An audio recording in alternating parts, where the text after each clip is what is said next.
Cost of equity share capital के बाद अब हमारा नेक्स्ट टॉपिक है कॉस्ट ऑफ रिटेन्ड अर्निंग्स। सबसे पहले समझते हैं कॉस्ट रिटेन्ड अर्निंग्स क्या होता है। देखिए, रिटेन्ड अर्निंग्स प्रॉफिट का वो हिस्सा है कंपनी का जो कंपनी ने डिविडेंड की तरह डिस्ट्रीब्यूट नहीं किया है। सपोज कंपनी ने अपना अर्न किया ईपीएस 10 रुपीज का, कंपनी का ईपीएस जो है वो 10 रुपीज आया, कंपनी ने 5 रुपीज डिविडेंड की तरह डिस्ट्रीब्यूट कर दिया, लेकिन अभी भी तो 5 रुपीज कंपनी के पास बच रहा है। ये जो बच रहा है रिटेन कर रही है कंपनी, इस तरह की अर्निंग को रिटेन्ड अर्निंग कहते हैं। अब इसी का हम cost of equity share, cost of retained earning पढ़ने जा रहे हैं। तो चलिए समझते हैं क्या है कॉस्ट ऑफ रिटेन्ड अर्निंग। उसके पहले हम आपको बता दें, ये जो रिटेन्ड अर्निंग्स होती हैं ये इक्विटी शेयर होल्डर की ही होती है, क्योंकि रिटेन्ड अर्निंग कंपनी ने रिटेन किया है और कंपनी किसकी होती है? इक्विटी शेयर होल्डर की। तो रिटेन्ड अर्निंग किसकी है? इक्विटी शेयर होल्डर की है। अब हमसे बोला जा रहा है कि कॉस्ट ऑफ रिटेन्ड अर्निंग निकाली, तो चलिए समझते हैं क्या है cost of retained earnings. All the profits earned by the company is not distributed as dividend to shareholders। अभी मैंने आपको बताया जितना भी प्रॉफिट कंपनी ने अर्न किया है उसको कंपनी डिस्ट्रीब्यूट नहीं करती है अपने शेयर होल्डर्स को, पूरा प्रॉफिट नहीं डिस्ट्रीब्यूट करती है। क्या करती है? Generally company retain a portion, company retain कर लेती है कुछ प्रॉफिट के हिस्से को, अर्निंग के हिस्से को। इसी को हम कहते हैं रिटेन्ड अर्निंग, जिसको हम RE से डिनोट करते हैं, रिटेन अर्निंग। आई थिंक ये रिटेन अर्निंग की मीनिंग थी, ये आपको समझ में आ गई है। The company does not have to pay any dividend on retained earning and hence sometimes it is argued that it does not carry any cost. अब ये जो रिटेन्ड अर्निंग कंपनी ने अपने पास रखी है इस पे कोई कॉस्ट नहीं लगती है, ऐसा बोला जा रहा है। The company does not have to pay any dividend on this retained earning। जो कंपनी ने अर्न किया, ये जो रिटेन किया अर्निंग का वो हिस्सा, रिटेन अर्निंग का, रिटेन अर्निंग, तो अर्निंग पे कोई डिविडेंड नहीं देती है कंपनी किसी को। जो भी रिटेन अर्निंग रखा हुआ है कंपनी के पास नहीं देती है, तो लोग कहते हैं कि इसमें कोई कॉस्ट नहीं है, क्योंकि कंपनी को डिविडेंड नहीं देना है तो उस पर कोई कॉस्ट भी नहीं लगेगी। अगर कंपनी जैसे इक्विटी शेयर होल्डर से पैसा रेस करती है, फंड रेस करती है, तो उस पर रिटर्न देना होता है जिसको हम डिविडेंड कहते हैं। इसी तरह जो कंपनी ने अर्न किया इस पे भी कोई डिविडेंड कंपनी को नहीं देना है, तो इसका मतलब कि इस पे कोई कॉस्ट नहीं लगेगी। And hence sometimes it is argued that it does not carry any cost. Dividend नहीं देना है, रिटर्न नहीं देना है किसी को, तो कोई कॉस्ट भी नहीं लगेगी, ऐसा बोला जा रहा है। लेकिन अब देखिए, this view is not correct, ऐसा करेक्ट नहीं है, क्योंकि कंपनी के पास वो पैसा ऐसे ही रखा हुआ है ना, रिजर्व में रखा हुआ है। रखा मतलब टाइम वैल्यू ऑफ मनी भी होती है। अगर उस पैसे को कहीं हम और इन्वेस्ट करते तो रिटर्न आता ना, कॉस्ट बेयर करता ना, वो वही चीज है। If this amount is distributed by the company to the share holders they would have invested the amount elsewhere and earn some return. अगर यही retain earning company equity share holder को बांट दे, सपोज मुझे कंपनी ने equity share, हम एक equity share holder है कंपनी के, और कंपनी ने रिटेन अर्निंग का कुछ हिस्सा हमें बांट दिया, तो मेरे पास फंड आएगा। उस फंड को हम क्या करेंगे? हम भी नहीं रखेंगे, हम कहीं ना कहीं तो इन्वेस्ट करेंगे, बैंक में ही डाल देंगे, तो बैंक से 6% रिटर्न आएगा ना। कहीं इक्विटी सिक्योरिटीज खरीद के अगर हम उसमें इन्वेस्ट कर देंगे तो मेरे पास रिटर्न आएगा ना। तो देखिए यहाँ पे कॉस्ट आ गई ना, मुझे कुछ रिटर्न मिला ना। कंपनी के पास ऐसे रखा है तो लोग बोल रहे हैं कि कोई कॉस्ट बेयर नहीं करता है, कोई कॉस्ट बेयर नहीं कर रहा है ये रिटेन अर्निंग, तो डिविडेंड भी नहीं दे रही है कंपनी, तो कोई कॉस्ट नहीं है। ऐसा नहीं है। वो पैसा अगर हमको मिल गया होता, मुझे मतलब इक्विटी शेयर होल्डर को, तो वो पैसा, वो फंड हम कहीं और इन्वेस्ट करते और उस पर रिटर्न अर्न करते।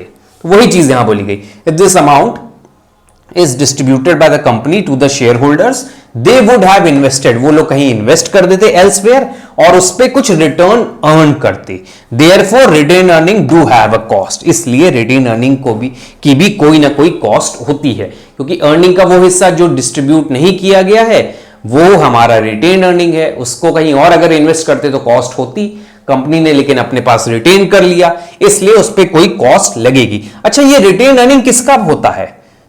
कंपनी का होता है, मतलब कंपनी मतलब इक्विटी शेयर होल्डर का होता है। एक तरह से कह सकते हैं जो cost of equity share capital है वही कॉस्ट ऑफ रिटेन अर्निंग है, क्योंकि इक्विटी शेयर होल्डर जो एक्सपेक्ट करेगा कंपनी से वही है हमारा रिटेन अर्निंग।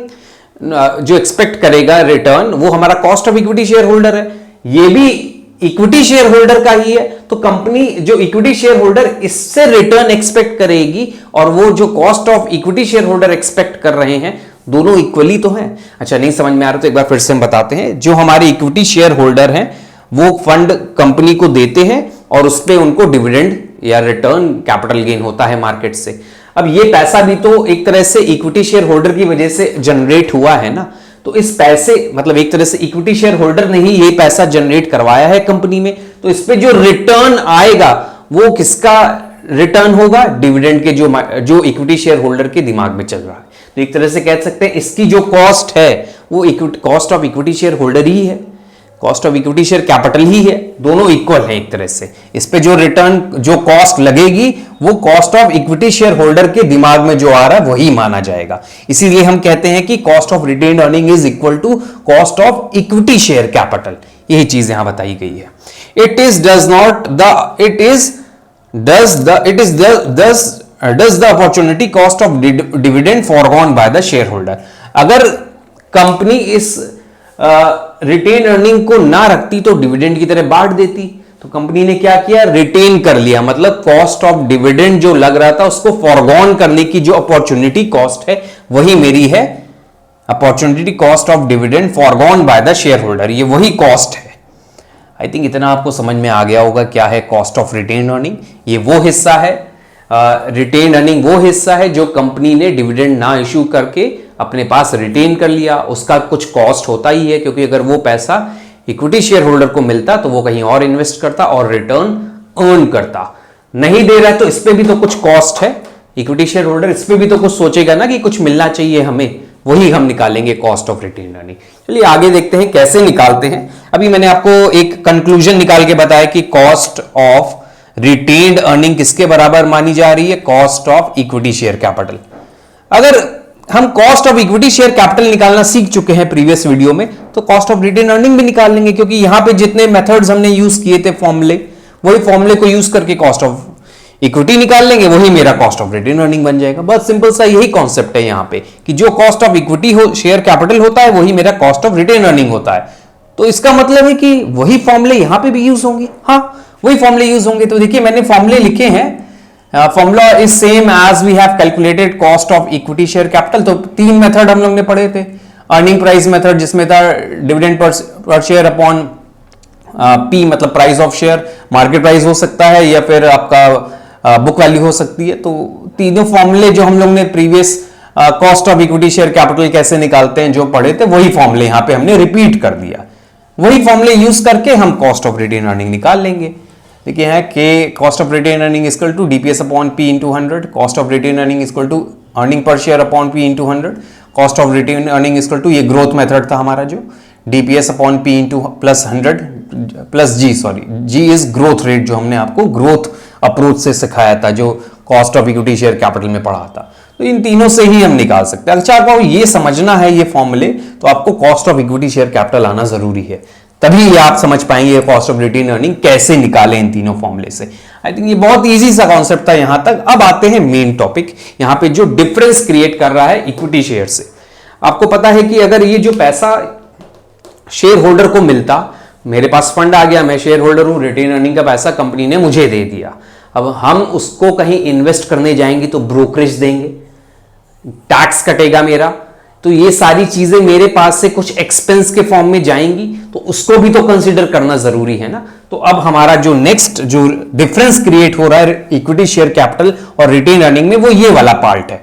ये सब पूरा सेम था, ये पूरा फॉर्मूला सेम था इक्विटी शेयर कैपिटल वाला। अब यहां से जो डिफरेंस है उसको देखते क्या है। It is to be noted that share holder can not invest the entire dividend income. जो यहां से रिटेन अर्निंग का पूरा रिटेन अर्निंग जब कंपनी इक्विटी शेयर होल्डर को बांट देती, तो पूरे को इक्विटी शेयर होल्डर पूरा जो डिविडेंड की तरह मिलता मुझे रिटेन अर्निंग जब इक्विटी शेयर होल्डर को मिलेगा वो डिविडेंड कहलाएगा, इसलिए यहां वर्ड डिविडेंड यूज किया गया, हमने रिटेन अर्निंग नहीं यूज किया है। तो इक्विटी शेयर होल्डर को जो डिविडेंड मिलेगा वो पूरा इन्वेस्ट नहीं कर पाएगा। क्यों नहीं कर पाएगा? क्योंकि कुछ ब्रोकरेज चार्जेस देना होगा, अगर कहीं इन्वेस्ट करने जाएगा तो जीएसटी कटेगा उसका, तो ये सारे एक्सपेंसेस उसको कंसीडर करने होंगे, मतलब हमें कंसीडर करने होंगे कॉस्ट ऑफ रिटेन अर्निंग निकालने के लिए। तो यहां पे हमने उसको कंसीडर कर लिया। दे हैव टू पे इनकम टैक्स ऑन डिविडेंड। अब ये जो रिटेन अर्निंग जब कंपनी इक्विटी शेयर होल्डर को देगी तो मेरे लिए डिविडेंड इनकम है। अब डिविडेंड इनकम पे भी टैक्स पड़ता है, ये आपको पता ही है, तो वो टैक्स भी मेरा डिडक्ट हो जाएगा। तो ये सारे एक्सपेंसेस हमको कंसीडर करके एक नया फॉर्मूला बनाना होगा कॉस्ट ऑफ रिटेन्ड अर्निंग का, which is KE 1 minus T 1 minus B multiplication में। और ये टी क्या है? टैक्स रेट, बी है ब्रोकरेज। टैक्स रेट जो होगा वो यहां लिख देंगे हम लोग, 5% है तो 0.5, और जो ब्रोकरेज कटेगी वो, उससे भी हम निकाल सकते हैं कॉस्ट ऑफ रिटेन्ड अर्निंग। अब ये डिपेंड करेगा, क्वेश्चन में टैक्स रेट और ब्रोकरेज दिया है तो आप ये फॉर्मूला यूज करिए, नहीं तो ये सिंपली जो कॉस्ट ऑफ आप इक्विटी शेयर कैपिटल में निकालते आ रहे हैं उसके थ्रू आप कर सकते हैं। तो ये तो पूरा कॉन्सेप्ट हमारा कंप्लीट होता है cost of retained earning. Next video से अब हम कुछ प्रैक्टिकल क्वेश्चन करते हैं कॉस्ट ऑफ रिटेन्ड अर्निंग से। इसमें हम जितने भी केसेस बनेंगे कॉस्ट ऑफ रिटेन्ड अर्निंग निकालने के, कैपिटल गेन वाले, आपके ये जो ब्रोकरेज वाले, जो टैक्स वाले, सारे केसेस को लेकर हम 5 to 6 क्वेश्चन करवा देंगे, जिससे पूरा कॉन्सेप्ट आपका कंप्लीट हो जाएगा।